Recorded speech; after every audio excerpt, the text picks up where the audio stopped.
kill him, ooh, kill him, ooh, kill him, ooh, kill him, ooh, kill him.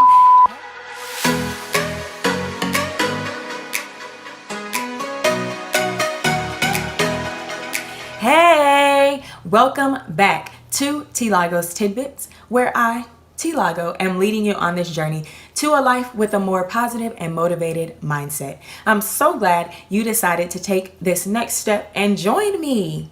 So jumping right into today's topic and what the next few videos are going to be about, I believe that in order to have this positive and motivated mindset, you have to have a foundation of inner peace, because we live in reality, as we said in the last video. So life is going to throw you curveballs, you're going to struggle, and you're going to have bad days that are really going to test your positive and motivated mindset, right? So we have to have something to grab onto that can bring us back to center, that can sustain that positive and motivated mindset, and so that we don't get broken or knocked down easily. That is why we need that inner peace.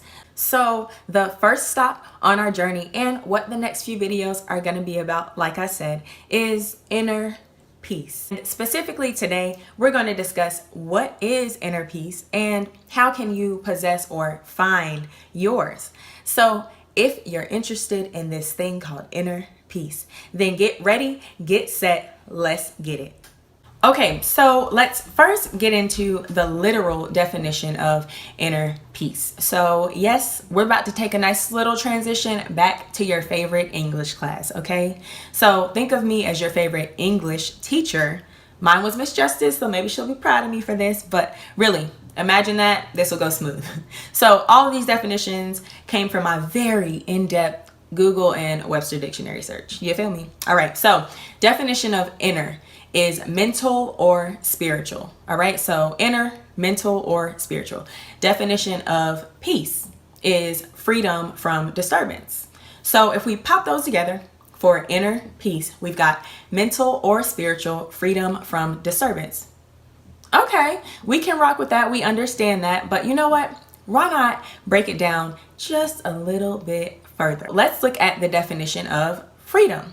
So the definition of freedom is state of not being subject to or affected by. All right, so when we put those together and replace the word freedom with its definition in our definition of inner peace, it would be mental or spiritual state of not being subject to or affected by disturbance.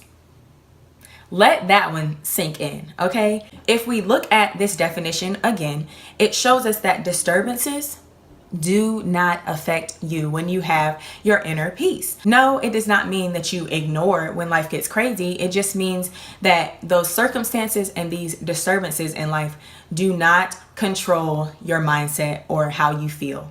So when you have inner peace, the mental and spiritual parts of you are not affected by these disturbances. You have that foundation that is not easily rocked. It's not easily broken. You've got to get the foundation of inner peace. Now, this does not mean that you'll never have negative emotions. No, okay? Life is going to come at us. We understand that. Things are going to, get us a little out of whack for a second. But when you have that inner peace and things go crazy, you have that thing to grab onto to bring you back to center and back to your happy place. Basically, when you have inner peace, madness might be happening all around you and in your life, but you have something greater keeping and sustaining your positive and motivated mindset. Okay. Now that we've broken down what inner peace is and what that foundation can do for your positive and motivated mindset, let's hop right into how to possess or find yours. I am Christian, so my inner peace is rooted in the foundation of knowing that Christ has got me no matter what life throws at me, and that things are working in my life exactly how they're supposed to at any given moment, whether I feel like they are working the way that they're supposed to or not.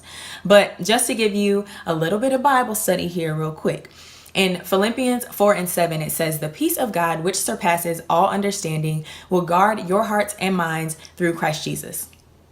Okay, I'm sure you think that sounds cool, or maybe you already know that verse and you think, you know what? I already got my inner peace because I know that verse.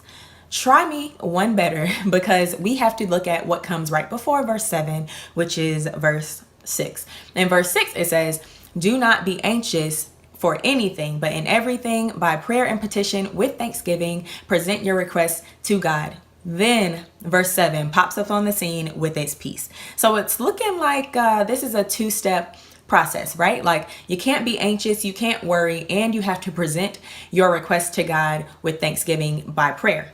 And then you are able to obtain or possess that peace, right? You have got to come to terms with the fact that you cannot control everything, and you were not designed to do so. Normally, when we have anxiety or worry, it's because we're trying to control too many things at once, or we're trying to control one thing that's not even supposed to be in our control. You really have to sit back and examine why you're having that anxiety and why you're having that worry about situations. And it probably is because you are trying to control something. Like, let go. Just trust that God knows what he's doing, okay? And try not to be him, because that is really when you bring on anxiety and worry, because you're never going to live up to that potential that you're placing on yourself. You're not supposed to be able to control everything, so just let go. Tying it back to Philippians 4, 6, and 7, just pray and let it go. Trust that everything that God is doing is supposed to be done, okay? That is how we can obtain or possess this inner peace. Okay, to wrap things up, let's recap. So we discovered that the literal definition of inner peace is a mental or spiritual state of not being affected by disturbance.